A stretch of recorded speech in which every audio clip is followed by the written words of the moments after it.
तो हेडलाइंस का रुख करते हैं। तो ऐसे में आपको बता दें कि प्रधानमंत्री नरेंद्र मोदी G20 नेताओं के वर्चुअल शिखर सम्मेलन की अध्यक्षता करेंगे। पीएम मोदी ने कहा, विश्व शांति के लिए ग्लोबल साउथ की चिंताओं को देनी होगी प्राथमिकता। पश्चिमी एशिया में बनने नए संघर्ष की स्थिति पर सभी को एकजुट होकर संकट के समाधान के लिए किया आह्वान। राजस्थान में चुनावी रण में प्रधानमंत्री नरेंद्र मोदी लगातार प्रचार में जुटे। डूंगरपुर के सागवाड़ा और भीलवाड़ा में जनसभा को किया संबोधित। कांग्रेस की घोषणाओं पर साधा निशाना। कहा, राजस्थान के लोगों को गुमराह करने के लिए कांग्रेस ने जारी किया है अपना गुमराह पत्र।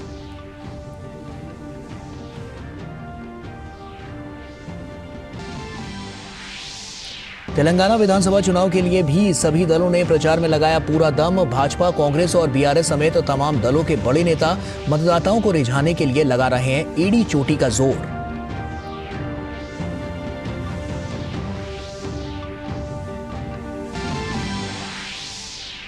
राष्ट्रपति ओडिशा और आंध्र प्रदेश के दौरे पर पुट्टपर्थी में Shri Sathya Sai institute of higher learning के 42वें दीक्षांत समारोह में हुई शामिल। संबलपुर में ब्रह्मा कुमारीज द्वारा आयोजित राष्ट्रीय शिक्षा अभियान नए भारत के लिए नई शिक्षा का किया शुभारंभ।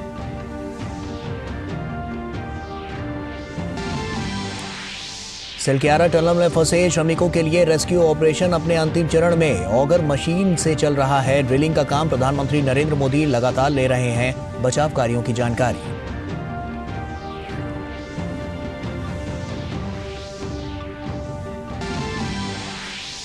विदेश मंत्री एस जयशंकर ने नई दिल्ली में दूसरे CII India Nordic Baltic business conclave को किया संबोधित। कहा, यह कॉन्क्लेव है वैश्वीकृत युग का प्रतिबिंब।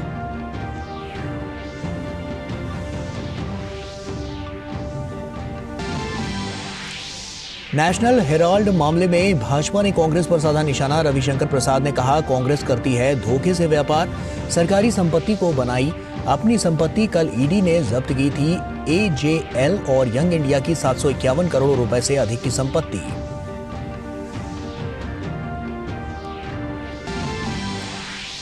और 50 बंधकों की रिहाई के बदले संघर्ष विराम के लिए तैयार हुआ इजरायल। 4 दिन के सीजफायर पर बनी सहमति। लोकल समयानुसार कल 10 बजे से होगा लागू।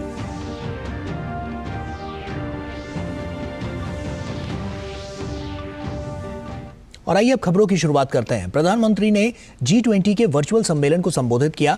उन्होंने अविश्वास के बीच विश्वास को जोड़ने वाला बताया। विश्व में बदले हालात, खासतौर पर पश्चिमी एशिया में बने नए संघर्ष की स्थिति पर उन्होंने चिंता जताई। प्रधानमंत्री ने कहा कि आतंकवाद किसी भी रूप में स्वीकार्य नहीं है और साथ ही मानवीय संकट भी निंदनीय है। आतंकवाद हम सभी को अस्वीकार्य है। सिविलियंस की मौत कहीं भी हो निंदनीय है। आज हुए हॉस्टेजेस के रिलीज के समाचार का हम स्वागत करते हैं। उम्मीद करते हैं कि सभी हॉस्टेजेस जल्दी रिहा हो जाएंगे। मानवीय सहायता का समय से और निरंतर पहुंचना आवश्यक है। यह सुनिश्चित करना भी जरूरी है कि इजरायल और हमास की लड़ाई किसी तरह का क्षेत्रीय रूप धारण न कर ले। और वहीं प्रधानमंत्री ने सभी को एकजुट होकर संकट के समाधान के लिए उनका आह्वान किया। उन्होंने कहा कि वन फैमिली में इतनी ताकत है कि आतंक और हिंसा के विरुद्ध काम किया जा सकता है। यही मानवता की अपेक्षा भी है। आज संकटों के जो बादल हम देख रहे हैं, वन फैमिली में वह ताकत है कि हम शांति के लिए काम कर सकते हैं। मानवीय कल्याण के दृष्टिकोण से हम आतंक और हिंसा के विरुद्ध और मानवता के प्रति अपनी आवाज बुलंद कर सकते हैं। आज विश्व की मानवता की इस अपेक्षा की पूर्ति के लिए भारत कदम से कदम मिलाकर चलने के लिए तत्पर है। और उन्होंने ग्लोबल साउथ के देशों के साथ सहयोग और वित्तीय सहायता ज्यादा से ज्यादा उपलब्ध कराए जाने की बात कही। प्रधानमंत्री ने ग्लोबल इकोनॉमी और गवर्नेंस को असरदार बनाने पर जोर दिया। 21वीं सदी के विश्व को आगे बढ़ते हुए ग्लोबल साउथ की चिंताओं को सर्वोच्च प्राथमिकता देनी होगी। ग्लोबल साउथ के देश ऐसी अनेक कठिनाइयों से गुजर रहे हैं जिनके लिए वे जिम्मेदार नहीं है।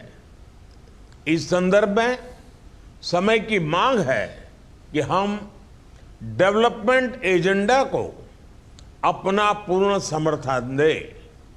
ये जरूरी है कि ग्लोबल इकोनॉमिक और गवर्नेंस स्ट्रक्चर को बिगर, बेटर, इफेक्टिव, रिप्रेजेंटेटिव और फ्यूचर रेडी बनाने के लिए उनमें रिफॉर्म्स लाए जाए। जरूरतमंद देशों को समय से और आसान दरों पर सहायता सुनिश्चित करें। नई दिल्ली G20 शिखर सम्मेलन के दौरान डिजिटल पब्लिक इंफ्रा पर पहल करते हुए प्रधानमंत्री ने बताया कि रिपोजिटरी तैयार हो चुकी है और इसके अलावा भारत ग्लोबल साउथ देशों में UPI सेवाएं प्रदान करने के लिए सोशल इम्पैक्ट फंड स्थापित करने का प्रस्ताव किया। साथ ही उन्होंने भारत द्वारा प्रारंभिक राशि के रूप में $25 मिलियन की राशि देने की भी बात कही। नई दिल्ली समिट में डिजिटल पब्लिक इंफ्रास्ट्रक्चर रिपोजिटरी बनाने का निर्णय लिया था। मुझे कहते हुए खुशी है कि रिपोजिटरी तैयार हो गई है। इसमें 16 देशों के 50 से भी ज्यादा DPI जुड़ गए हैं। ग्लोबल साउथ के देशों में DPI इंप्लीमेंट करने के लिए मैं सोशल इम्पैक्ट फंड स्थापित करने का प्रस्ताव रखता हूं। भारत की ओर से मैं इसमें $25 मिलियन की प्रारंभिक राशि की जोड़ने की घोषणा भी करता हूं। और वहीं दुनिया में बढ़ते आर्टिफिशियल इंटेलिजेंस के खतरे पर भी चिंता जताई। उन्होंने कहा कि समस्या की गंभीरता को देखते हुए इसे समाज हित में ही प्रयोग किया जाना चाहिए। आज आर्टिफिशियल इंटेलिजेंस के युग में टेक्नोलॉजी को रिस्पॉन्सिबल तरीके से उपयोग में लाने की जरूरत है। पूरी दुनिया में AI के नेगेटिव यूज को लेकर चिंता बढ़ रही है। भारत की स्पष्ट सोच है कि AI के वैश्विक रेगुलेशन को लेकर हमें मिलकर काम करना चाहिए। डीप फेक समाज के लिए, व्यक्ति के लिए कितना खतरनाक है, इसकी गंभीरता को समझते हुए हमें आगे बढ़ना होगा। हम चाहते हैं कि AI should reach the people and it must be safe for the society. और प्रधानमंत्री ने पर्यावरण की सुरक्षा के लिए मिशन लाइफ अपनाने और क्लाइमेट फाइनेंस उपलब्ध कराने की बात दोहराई। वहीं उन्होंने G20 में महिला केंद्रित विकास को बढ़ावा देने पर जोर दिया। विमेन एम्पावरमेंट पर एक नया वर्किंग ग्रुप भी बना है। इस संदर्भ में मुझे यह बताते हुए बहुत खुशी है कि भारत ने अपने नए संसद भवन के पहले सत्र में एक ऐतिहासिक निर्णय लिया। विमेन लेड डेवलपमेंट को मजबूती देने के लिए हमने पार्लियामेंट और स्टेट लेजिस्लेटिव असेंबलीज में महिलाओं के लिए 33% रिजर्वेशन का निर्णय लिया है। अन्य खबरों की बात करें तो भाजपा का एक प्रतिनिधिमंडल आज चुनाव आयोग से मिला। भाजपा के वरिष्ठ नेता राधा मोहन अग्रवाल ने कहा कि भाजपा की तरफ से राहुल गांधी द्वारा प्रधानमंत्री पर की गई टिप्पणी को लेकर शिकायत की गई है और चुनाव आयोग से मांग की गई है कि वे 25 तारीख से पहले इस मामले को लेकर कार्रवाई करें। आपके प्रधानमंत्री पर अनलगर आरोप लगाए जा रहे हैं। आपके प्रधानमंत्री जो 1999 में दिल्ली के कार्यालय में बैठा करते थे, उनके बारे में लिखित रूप से कहा जा रहा है कि वो गुजरात के मुख्यमंत्री थे और उन्होंने आरक्षण बदलवा लिया। तो इस प्रकार का झूठ परोसा जाएगा, अपमानित किया जाएगा, गलत टिप्पणियाँ की जाएंगी, तो हम क्या करेंगे? हम लोकतंत्र में विश्वास करते हैं, हम चुनाव आयोग के पास आएंगे।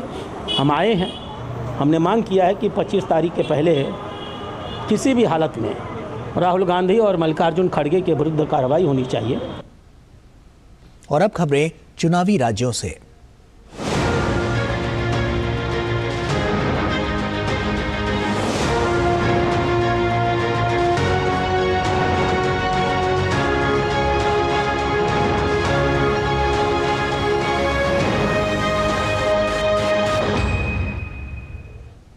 भीलवाड़ा राजस्थान में भी प्रधानमंत्री ने चुनावी जनसभा की। उन्होंने कांग्रेस की नीतियों और भ्रष्टाचार पर वार किया। उन्होंने कहा कि गहलोत की सत्ता में वापसी कभी भी नहीं होगी। प्रधानमंत्री ने कांग्रेस के घोषणा पत्र को झूठ पत्र करार दिया। प्रधानमंत्री ने कांग्रेस की नीति और निर्णयों को देश विरोधी करार दिया। कांग्रेस वो पार्टी है जो नीति जनता विरोधी बनाती है और निर्णय देश विरोधी करती है। कांग्रेस की नीति आतंकियों पर नरमी की है। कांग्रेस की नीति दंगाइयों पर नरमी की है। कांग्रेस की नीति अपराधियों पर नरमी की है और कांग्रेस की नीति कट्टर भ्रष्टाचार की है। कांग्रेस की इन्हीं नीतियों ने राजस्थान को अपराध में टॉप पर पहुंचाया है। और उन्होंने कहा कि सिर्फ एक परिवार ही कांग्रेस के लिए अहम है। उसके लिए कांग्रेस कुछ भी कर गुजरने को तैयार रहती है। अगर कोई भी कांग्रेस में सच बोले और सच बोलने के कारण इस परिवार को अगर थोड़ी सी भी असुविधा हो जाए, कांग्रेस के इस परिवार को थोड़ा भी अगर चुभ जाए, तो मान लेना कि उसकी राजनीति तो गड्ढे में गई। राजेश पायलट जी एक बार उन्होंने कांग्रेस के इस परिवार को कांग्रेस की भलाई के लिए चुनौती दी थी, एक बार। फिर वो भी झुक गए थे। लेकिन ये परिवार ऐसा है कि राजेश जी को तो सजा दी, उसके बेटे को भी सजा देने में पड़े हुए हैं। और प्रधानमंत्री ने भीलवाड़ा से पहले डूंगरपुर सागवाड़ा में चुनावी जनसभा की। उन्होंने दावा किया कि अब राज्य में अशोक गहलोत की सरकार कभी भी नहीं आने वाली।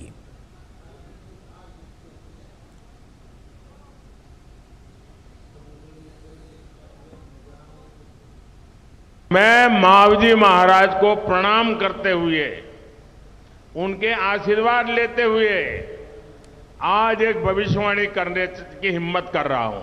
मेरी ये भविष्यवाणी है, ये मेरी नहीं है। इस पवित्र धरती की ताकत है कि मेरे मन में ये विचार आया है और इसलिए बोलने की हिम्मत कर रहा हूं और मावजी महाराज की क्षमा मांग करके बोलने की हिम्मत कर रहा हूं। पूरे राजस्थान के लोग लिख करके रखे, इस बार तो नहीं, अब राजस्थान में कभी भी अशोक गहलोत की सरकार नहीं बनेगी, कभी भी नहीं। ये मावजी महाराज की धरती पर से बोले गए शब्द है और ये मावजी महाराज की धरती से बोला गया शब्द कभी गलत नहीं हो सकता है। और वक्त यहां पर एक छोटे से ब्रेक का है, जल्द लौटते हैं। साल बरस और सदी नहीं, एक युग गुजर जाएगा। उम्र न पूछो वंडर की, जब फर्क नजर आएगा। वंडर सीमेंट, फर्क नजर आएगा। तुम्हें पता है इन्वेस्टर्स के लिए कि इन्वेस्टर प्रोटेक्शन फंड होता है IPF। लेकिन अगर तुम्हारा ट्रेड एक्सचेंज पर एग्जीक्यूट नहीं हुआ या फिर कोई गारंटीड रिटर्न्स वाली स्कीम है तो ये IPF आपकी मदद नहीं कर सकता है। और अगर आपका ब्रोकर ही डिफॉल्टर बन जाए तो फिर IPF आपको कॉम्पेंसेशन दिला सकता है। कहाँ से सीखा? NSE की साइट पर। अच्छी चीजों में समय लगता है, खूबसूरती निखारने में वक्त लगता है। ब्यूटीफुल डिजाइन्स टेक टाइम, लेकिन KYC अपडेट मिनटों में। KYC अपडेट अब आप घर बैठे बैठे भी कर सकते हैं। Registered email, registered mobile number, online banking से, आधार OTP बेस्ड eKYC से या फिर वीडियो KYC से। यहाँ तक कि अकाउंट भी घर बैठे बैठे खोला जा सकता है। RBI कहता है, इन्हीं से सुनिए, जानकार बनिए, सतर्क रहिए। Renewable energy is the future sir. Green energy की जरूरत तो हर जगह बढ़ रही है, अपॉर्चुनिटी बड़ी है। अरे इस नई ऊर्जा के लिए बजट का सोचा है? सर उसके लिए इरेडा है ना, जो कई सालों से रिन्यूएबल एनर्जी के सेक्टर में काम कर रही है। बिल्कुल सही। Indian renewable energy development agency limited, Bharat का प्रमुख pure play green financing NBFC, जो सिर्फ ऐसे ही ग्रीन प्रोजेक्ट्स को फाइनेंस करती है ताकि भारत की ग्रीन ऊर्जा बढ़े और हम सब मिलके एक इको फ्रेंडली और सस्टेनेबल फ्यूचर बना सके। आज ही इरेडा के साथ मीटिंग फिक्स कराइए। बिल्कुल sir. IREDA, a Government of India enterprise।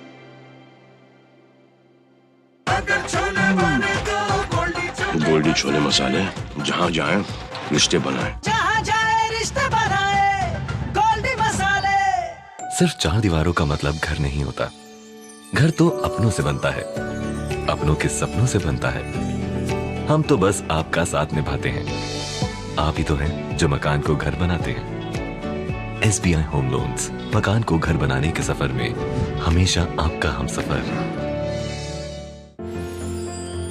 साल, बरस और सदी नहीं, एक युग गुजर जाएगा। उम्र न पूछो वंडर की, जब फर्क नजर आएगा। वंडर सीमेंट, फर्क नजर आएगा। ब्रेक के बाद एक बार फिर से आप सभी का स्वागत है। भाजपा के वरिष्ठ नेता अमित शाह ने राजस्थान के जैतारण विधानसभा में चुनावी जनसभा को संबोधित करते हुए कहा कि राजस्थान में भाजपा की सरकार बनते ही दंगाई राजस्थान छोड़कर चले जाएंगे। आए दिन दंगे होते हैं। कन्हैयालाल तेली को दिन दहाड़े नजरों के सामने चाकू घोंटकर गला काट देते हैं। चित्तौड़गढ़ में रतन सोनी की हत्या होती, वाल्मीकि कृष्ण की हत्या होती और गहलोत सरकार का पेट का पानी नहीं। एक बार मोदी जी के नेतृत्व में कमल फूल की सरकार बना दो, दंगाई राजस्थान छोड़कर चले जाएंगे। यहां किसी की हिम्मत नहीं होगी। राजस्थान के उदयपुर के झाड़ोल में भाजपा के वरिष्ठ नेता राजनाथ सिंह ने एक चुनावी रैली को संबोधित किया। रैली को संबोधित करते हुए उन्होंने कहा कि राजस्थान में युवाओं के भविष्य के साथ खिलवाड़ हुआ है, कांग्रेस की सरकार को कोई चिंता नहीं है। भाजपा के राष्ट्रीय अध्यक्ष जेपी नड्डा ने राजस्थान के दौसा में चुनावी जनसभा को संबोधित करते हुए कहा कि कांग्रेस पर उन्होंने जमकर हमला किया और कहा कि भाजपा की सरकार बनते ही राजस्थान को भ्रष्टाचार से मुक्त करेंगे। कभी आपने सुना कि सेक्रेटेरिएट के योजना भवन में 2 करोड़ 31 लाख रुपए मिल जाए? कभी आपने सुना कि 1 किलो सोना मिले? ये किसका सोना है? ये किसका 2 करोड़ 31 लाख? और कहां मिल रहा है? सरकारी कार्यालय में, सरकारी कार्यालय की अलमारी में। बताओ, ऐसी भ्रष्टाचारी सरकार चाहिए क्या? चाहिए क्या? और लाल डायरी याद है ना? लाल डायरी याद है ना? ये लाल डायरी 25 तारीख को 3 तारीख को निकलेगी बाहर और जो जो उसमें नाम होंगे ना वो सब अंदर होंगे। ये भी उत्तराखंड के उत्तरकाशी जिले के सिलकेयारा टनल में फंसे मजदूरों को निकालने के लिए रेस्क्यू ऑपरेशन का काउंटडाउन शुरू हो गया है। आपदा राहत और बचाव कार्य अपने अंतिम चरण में है। मजदूरों को बाहर निकालने के लिए एनडीआरएफ की टीम ने टनल में प्रवेश किया। आज देर रात्रि सभी 41 मजदूरों को टनल से सुरक्षित बाहर निकाल लिए जाने की उम्मीद है। उत्तराखंड के मुख्यमंत्री पुष्कर सिंह धामी के भी घटनास्थल पर पहुंचने की उम्मीद है। सभी मजदूरों को उत्तरकाशी जिले में स्थित चिंग्याली शोड में स्थित उप जिला चिकित्सालय में ले जाया जाएगा। घटनास्थल पर 45 एम्बुलेंस पहुंच चुकी हैं।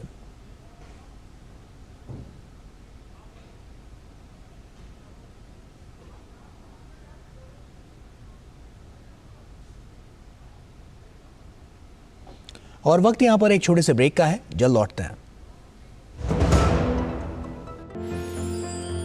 साल बरस और सदी नहीं, एक युग गुजर जाएगा।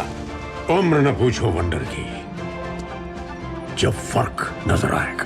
वंडर सीमेंट, फर्क नजर आएगा। तुम्हें पता है इन्वेस्टर्स के लिए एक इन्वेस्टर प्रोटेक्शन फंड होता है IPF, लेकिन अगर तुम्हारा ट्रेड एक्सचेंज पर एग्जीक्यूट नहीं हुआ या फिर कोई गारंटीड रिटर्न्स वाली स्कीम है तो ये IPF आपकी मदद नहीं कर सकता है। और अगर आपका ब्रोकर ही डिफॉल्टर बन जाए तो फिर IPF आपको कॉम्पेंसेशन दिला सकता है। कहां से सीखा? NSE की साइट पर। सोचकर समझकर इन्वेस्ट कर। Renewable energy is the future sir. Green energy की जरूरत तो हर जगह बढ़ रही है, अपॉर्चुनिटी बड़ी है। अरे इस नई ऊर्जा के लिए बजट का सोचा है? सर उसके लिए इरेडा है ना, जो कई सालों से रिन्यूएबल एनर्जी के सेक्टर में काम कर रही है। बिल्कुल सही। Indian renewable energy development agency limited, Bharat का प्रमुख pure play green financing NBFC, जो सिर्फ ऐसे ही ग्रीन प्रोजेक्ट्स को फाइनेंस करती है ताकि भारत की ग्रीन ऊर्जा बढ़े और हम सब मिलके एक इको फ्रेंडली और सस्टेनेबल फ्यूचर बना सके। आज ही इरेडा के साथ मीटिंग फिक्स कराइए। बिल्कुल sir. IREDA, a government of India enterprise. नमस्कार मास्टर जी। अरे करुण, तुम शहर से कब वापस आए? परसों आया मास्टर जी, माँ का बार बार फोन। अच्छा गिरधर, तुमने जो जानकारी दी उससे मेरे बेटे का काफी भला हुआ। Thank you sir. यार गिरी, तो पॉपुलर बन गया तू। पॉपुलर नहीं यार, डिस्ट्रीब्यूटर बन गया म्यूचुअल फंड्स का। मैं इन सभी की मदद करता हूँ, उनका भला होता है तो वो दुआ देते हैं। वाह यार। अगर आप भी मेरी तरह म्यूचुअल फंड्स डिस्ट्रीब्यूटर बनना चाहते हैं तो चाहिए mfd-शुरू.com पर। तो करें शुरू। सिर्फ 4 दीवारों का मतलब घर नहीं होता। घर तो अपनों से बनता है, अपनों के सपनों से बनता है। हम तो बस आपका साथ निभाते हैं। आप ही तो हैं जो मकान को घर बनाते हैं। SBI होम लोन्स, मकान को घर बनाने के सफर में हमेशा आपका हमसफर। साल बरस और सदी नहीं, एक युग गुजर जाएगा। उम्र न पूछो वंडर की, जब फर्क नजर आएगा। वंडर सीमेंट, फर्क नजर आएगा। ब्रेक के बाद एक बार फिर से आप सभी का स्वागत है। समुद्र में भारत की ताकत बेमिसाल होने वाली है। समुद्र में अपनी पहली ब्रह्मोस फायरिंग में भारतीय नौसेना के नए स्वदेशी गाइडेड मिसाइल विध्वंसक यार्ड 12706 ने बुधवार को बुल्स आई स्कोर किया, यानी इस जहाज से मिसाइल ने बेहद सटीक निशाना लगाया। दरअसल भारतीय नौसेना ने पहली बार सेना में शामिल होने से पहले किसी युद्धपोत से मिसाइल दागी है। इस युद्धपोत का नाम विशाखापट्टनम क्लास स्वदेशी guided missile destroyer INS Imphal है। कमीशन किए जाने से पहले किसी युद्धपोत द्वारा लंबी दूरी वाली ब्रह्मोस मिसाइल का यह पहला परीक्षण था। इम्फाल भारतीय नौसेना के विशाखापट्टनम श्रेणी के स्टील्थ गाइडेड मिसाइल विध्वंसक का तीसरा जहाज है। ये स्वदेशी जहाज बनाने में भारत की काबिलियत का उदाहरण है। दुनिया के सबसे तकनीकी रूप से एडवांस युद्धपोतों में से एक है। इसे भारतीय नौसेना के युद्धपोत डिजाइन ब्यूरो द्वारा डिजाइन किया गया है।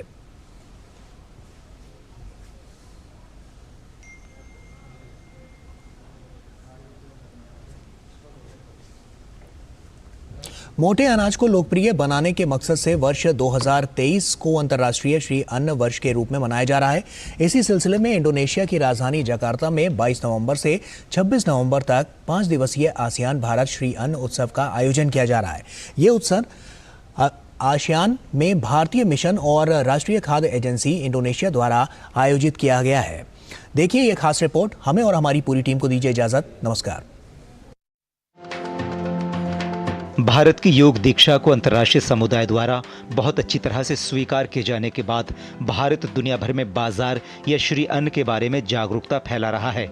इस वर्ष को श्री अन्न के लिए अंतर्राष्ट्रीय वर्ष के रूप में मनाए जाने के साथ ऐसा एक कार्यक्रम आसियान भारत श्री अन्न उत्सव इंडोनेशिया की राजधानी जकार्ता में आयोजित किया जा रहा है। भारत, इंडोनेशिया और अन्य आसियान देशों के प्रदर्शकों ने अपने अपने श्री अन्न उत्पादों का प्रदर्शन किया है। आसियान में भारत मिशन का कहना है कि यह उत्सव सिर्फ एक शुरुआत थी और आने वाले दिनों में श्री अन्न उत्पादों के बारे में जागरूकता के लिए कई कार्यक्रम आयोजित किए जाएंगे। And you can see that we are celebrating today ASEAN India Millet Festival. All of you know that this year Honorable Prime Minister's efforts brought the fruit of celebrating this year as International Year of Millets. So this is part of that. And all of you also know that on 7th September, on the eve of G20 Summit in India, Honorable Prime Minister paid a visit for ASEAN India Summit and East Asia Summit. During ASEAN India Summit, one of the joint statement which was adopted was on food security. And millet is of course one of the important elements for ensuring food security. Indonesia के प्रदर्शक अपने स्थानीय लोगों से मिल रही प्रतिक्रियाओं से खुश हैं और वो ये भी चाहते हैं कि वो अपने देश के बाजार, फसलों और उत्पादों से परिचित हों। My product is some bread. We make from Hanjeli. Is this millet from local Indonesia? And we make some cinnamon roll, bread roll, and bluder, local bread from Indonesia. कई भारतीय प्रदर्शक इस उत्सव में भाग ले रहे हैं और वो इंडोनेशिया में लोगों द्वारा अपने बाजार उत्पादों की प्रशंसा देखकर वास्तव में प्रसन्न हैं। ये हम आंध्र प्रदेश में फार्म टू फोक कॉन्सेप्ट में एंटायर वैल्यू चेन कवर कर रहा है। इसका हम फार्मर से टाइप करके वो मटेरियल लाता है। Before sowing the grain we fix the price for the farmer. So farmer को तकलीफ नहीं होता है क्योंकि उनका प्राइस मालूम है और मार्केट भी मालूम है। सो उनका वो जो माल है हम लेके और प्रोसेस करके हमारा फैक्ट्री में होल ग्रेन्स बनाता है और semolina products, flours, laddoo, biscuits सारा बना के और हम पूरा इंडिया को डिजिटल मार्केट का रूप में और हमारा डायरेक्ट डिस्ट्रीब्यूशन के रूप में हम सेल कर रहे हैं। इस अवसर पर श्री अन्न के लाभों पर एक पैनल चर्चा और स्थानीय इंडोनेशियाई लोगों के लिए एक खाना बनाने की कार्यशाला भी आयोजित की जा रही है ताकि उन्हें श्री अन्न खाद्य उत्पादों से परिचित कराने में मदद मिल सके। ASEAN India millet festival Jakarta में मनाया जा रहा है इंडोनेशिया में। और सबसे खास बात है कि यहाँ पर जो लोकल लोग हैं, जो इंडोनेशिया के लोग हैं, वो मिलेट्स को बेहद पसंद कर रहे हैं और मिलेट्स उनको भा रहा है। कैमरामैन सौरभ शुक्ला के साथ Nikhil Singh, DD news, Jakarta, Indonesia.